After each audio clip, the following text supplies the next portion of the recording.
নিমেষের মধ্যেই রেসিপিগুলো বানাতে পারবেন, যখনই মন করবে তখনই বানাতে পারবেন, এতটাই সহজ এই রেসিপি।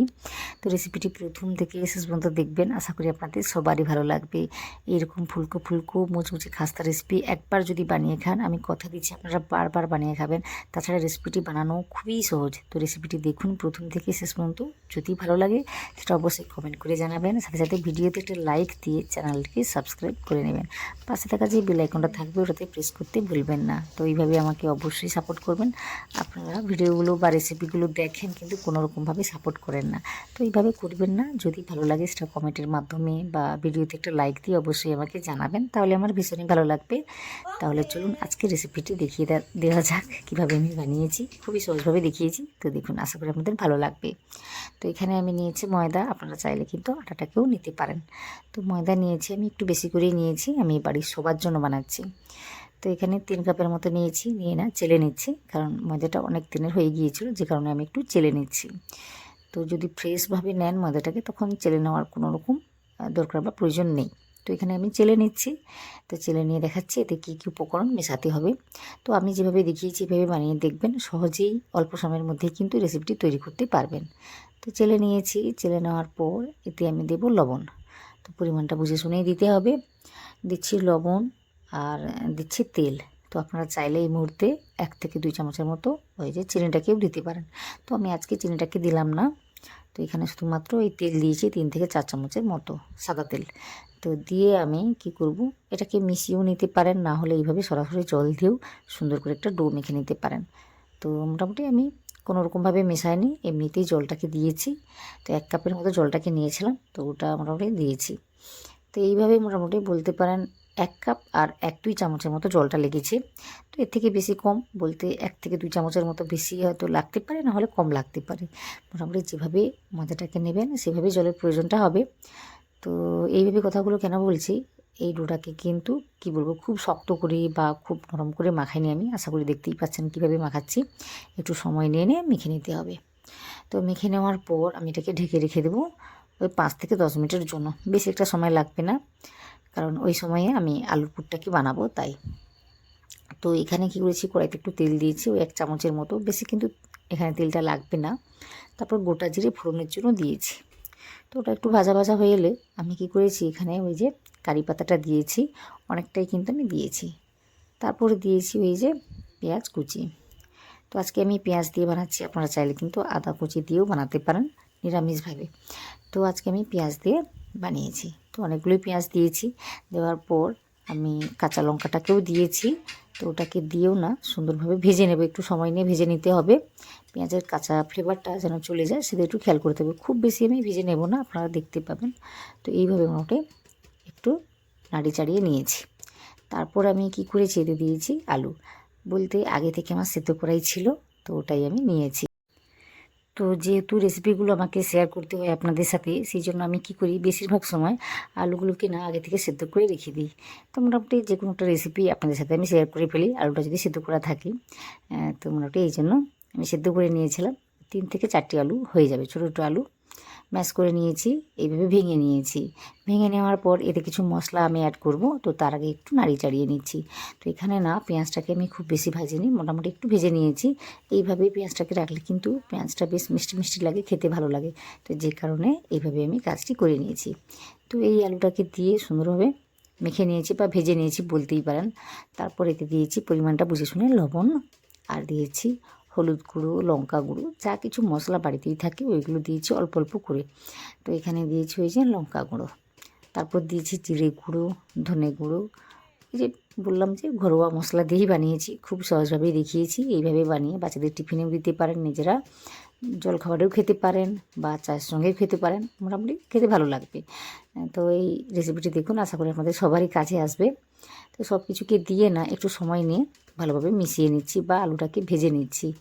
তো এইভাবে একটু খুন্তি দিয়ে আলুগুলোকে ভেঙে নিয়েছি, আর দেখতেই পাচ্ছেন এটা মোটামুটি তৈরি হয়ে গিয়েছে। তারপর না এটাকে আমি আলাদা একটা পাত্রে নিয়ে নেব, নিয়ে না আমি ঠান্ডা করে নেব।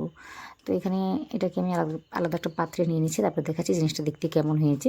তাছাড়া দেখে আশা করি বুঝতেই পারছেন জিনিসটা কীভাবে তৈরি হয়েছে, একদম শুকনোভাবে জিনিসটাকে তৈরি করেছি আমি। তো তো এইভাবে তৈরি করে নিতে হবে। তো সবশেষে না একটু ধনেপাতাও দেওয়া যেত, তো আমার কাছে ছিল না, তাই আমি এখানে কারি পাতা একটু বেশি করে ইউজ করেছি। আশা করি দেখেছেন আপনারা। তো দেখুন এখানে আমি কি করেছি, নামিয়ে নিয়েছি, নিয়ে ওটাকে ঠান্ডা করতে রেখে দিয়েছি। এই দিকে মোটামুটি 10 মিনিটের মতো হয়েছে। তারপরে এই ডোটাকে আমি মেখে নিচ্ছি। তো দেখতেই পাচ্ছেন অনেকটা কিন্তু সফট হয়ে গিয়েছে। তো এইভাবে কিন্তু মেখে নিতে হবে। খুব বেশি সফট করে আমি মাখাইনি, আশা করি আপনারা দেখেছেন। তারপর এই একটু রেস্টে রেখে দিতেই কিন্তু সফট হয়ে গিয়েছে। তো এইভাবে মেখে নিতে হবে। মেখে নেওয়ার পর আর একটু সময় নিয়ে কাজটি করে নিয়েছি। তারপর আমি এখান থেকে কয়েকটা লেচি তৈরি করে নিচ্ছি।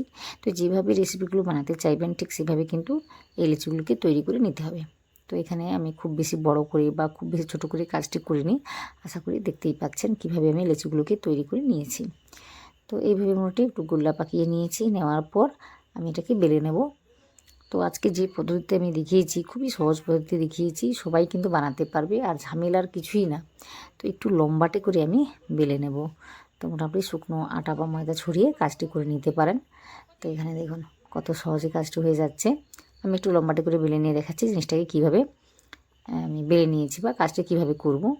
তো এইভাবে বেলে নিয়েছি। বেলে নেওয়ার পর আমি কি করব, এর সাইডটাকে একটু কেটে নেব। দেখতে ভালো লাগবে বা কাজটি করতে আমার সুবিধা হবে, তাই এইভাবে কেটে নিচ্ছি। তো এইভাবে কেটে নেওয়ার পর আমি আবারও মাঝখানে কেটে নেব, মোটামুটি 2 ভাগে ভাগ করে নেব। তো এইভাবে কাজটি করে নিয়েছি। তো দেখুন আজকে রেসিপিটি একদম সহজ করে দেখিয়েছি। আর যদি আপনাদের ভালো লাগে সেটা অবশ্যই কমেন্ট করে জানাবেন। এটা না বাচ্চাদের টিফিনে বানিয়ে দেবেন, বাচ্চারা বেশ মজা করেই খাবে, সবারই কিন্তু ভালো লাগবে। তো এখানে দেখুন 1 চামচ করে ওই আলুর পুরটাকে দিচ্ছি। দেওয়ার পর আমি যেভাবে শেপটাকে দিতে চাইছি ঠিক সেভাবেই রেখে দেবো আলুটাকে। তো এইভাবে আমি কাজটি করে নিয়েছি। তারপর আমি কি করব, সাইডে একটু জলটাকে লাগিয়ে দেব। লাগিয়ে দিলে কিন্তু এটাকে সুন্দরভাবে আটকানো যাবে। তো যেভাবে আমি দেখাচ্ছি ওইভাবে কাজটি করে নেবেন, সহজে কিন্তু আটকে যাবে, না হলে কিন্তু ভেজে নেওয়ার সময় খুলে যায়, আমি এটা দেখেছি। তো এইভাবে জলটাকে লাগিয়ে দেওয়ার পর আমি এর ভাঁজটাকে দিচ্ছি। দেখুন কীভাবে, বললাম যে খুবই সহজ রেসিপি, সবাই বানাতে পারবে। তো এইভাবে টেনে এনে মোটামুটি কাজটি করে নিয়েছি। আর আপনারা যদি অন্যরকমভাবে ডিজাইন করে বানাতে চান তাও কিন্তু বানাতে পারবেন। আমি এইভাবে দেখিয়েছি, খুবই সহজভাবে দেখিয়েছি, সবাই বানাতে পারবে। তো এটাকে বানিয়ে নেওয়ার পর আমি শেপটাকে দেওয়ার জন্য এভাবে কেটে নিয়েছি। এক্সট্রা যে অংশটা ছিল ওটা আমি কেটে নিয়েছি। একই রকমভাবে এটাকেও তৈরি করে নেব। তৈরি করে নেওয়ার পর একটু প্রেস দিয়ে দিয়ে সাইডগুলোকে এভাবে করে নিচ্ছি, মোটামুটি এতে করে আর খুলবে না। তো দেখতেই পাচ্ছেন এইভাবে কাজটি হয়েছে। তো তারপর আমি কি করেছি, আমি একটা চামচ নিয়েছি, বলতে কাঁটা চামচ নিয়ে একটা ডিজাইন তৈরি করে দিয়েছি দেখতে ভালো লাগবে বলে। তো এইভাবেও কাজটি করে নেওয়া যায়, তবে আজকে আমি একটু ডিজাইন দিয়ে কাজটি করেছি। বাচ্চাদের টিফিনে দিলে কিন্তু একটু অন্যরকম করে বানিয়ে দিলে ওরা বেশ ভালোবাসে, খেতে ভালোবাসে। জিনিসটা দেখতে ভালো লাগলে ওদের খেতে ভালো লাগে। তো এইভাবে দেখুন একটা ডিজাইন দিয়েছি। তো এইভাবে কাজটি করতে পারেন, খুব সহজেই অল্প সময়ের মধ্যেই কিন্তু হয়ে যাবে। এই যে একই সঙ্গে দুটো আমি তৈরি করে নিলাম একই রকমভাবে। তো আরও একটা আমি তৈরি করে আপনাদের দেখাবো। তো মোটামুটি সহজেই কিন্তু আপনারা বানাতে পারবেন। আলু দিয়ে, বলতে সেদ্ধ আলু দিয়ে কিন্তু নানা রকম রেসিপি বানানো যায়। আমার চ্যানেলে অনেক রকম রেসিপি আপলোড করা আছে বাচ্চাদের টিফিনের জন্য, তো এইগুলো দেখে নিতে পারেন, খুব সহজভাবেই দেখিয়ে দেওয়া আছে। তো আশা করি আপনাদের ভালো লাগবে। তো রেসিপিগুলো দেখবেন, ভালো লাগলে অবশ্যই কমেন্ট করে জানাবেন। তো আজকের রেসিপিটি দেখুন কত সহজ করে বানিয়ে দেখাচ্ছি আপনাদের। যদি ভালো লাগে সেটা অবশ্যই কমেন্ট করে জানাবেন। বারবার আমি একই কথাই বলি, কারণ আপনারা কমেন্ট করলে আমার ভীষণই ভালো লাগে। আপনারা দেখেন কিন্তু কোনো রকমভাবে কমেন্ট করেন না, তো এইভাবে করবেন না। কমেন্ট করলে আমার ভীষণই ভালো লাগে। তো অবশ্যই একটা কমেন্ট করবেন। ভালো লাগলে ভালো বলবেন, যদি না ভালো লাগে তখন ভালো লাগেনি বা কিছু এরকম যা কিছু কমেন্ট করতে পারেন। তো সব কিছুর জন্য আমি রেডি। তো অবশ্যই কমেন্ট করবেন। তো এখানে মোটামুটি কয়েকটা তৈরি করে নেওয়ার পর আমি তেলটাকে দিয়েছি কড়াইতে আর ভালোভাবে গরম করে নিয়েছি। ভালোভাবে তো মোটামুটি গরম করে নিতে হবে, খুব বেশি গরম করে নিইনি, কারণ ভেতর থেকে সুন্দরভাবে ভেজে নেওয়ার জন্য আমি এইভাবে তেলটাকে গরম করেছি।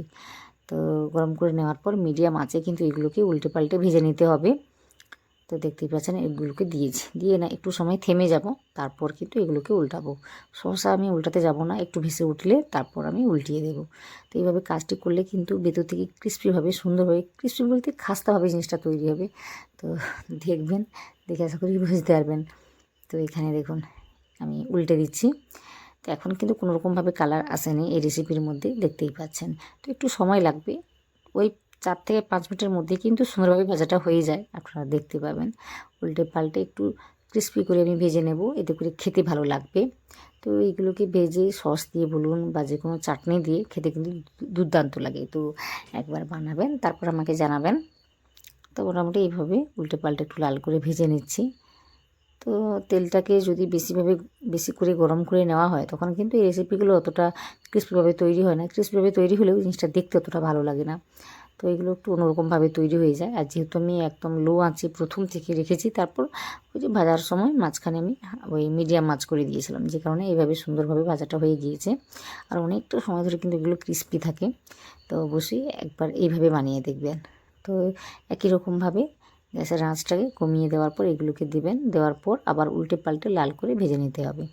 তো দেখতেই পাচ্ছেন প্রতিটা রেসিপি কিন্তু এভাবে ফুলে যাবে, দেখতে বেশ দারুণ হয়েছে। এগুলো খেতেও দারুণ লাগে। তো বানিয়ে দেখবেন কেমন লাগে। তো এগুলোকে ভেজে নেওয়ার পর দেখা যাচ্ছে জিনিসটা দেখতে কেমন হয়েছে। তো আশা করি আজকের রেসিপিটি বা রেসিপিগুলো আপনাদের ভালো লেগেছে। যদি ভালো লেগে থাকে সেটা অবশ্যই কমেন্ট করে জানাবেন। সাথে সাথে ভিডিওতে একটা লাইক দিয়ে চ্যানেলটিকে সাবস্ক্রাইব করে নেবেন। কোনো রকম রেসিপি দেখতে চাইলে তাহলে একটা কমেন্ট করে জানাবেন।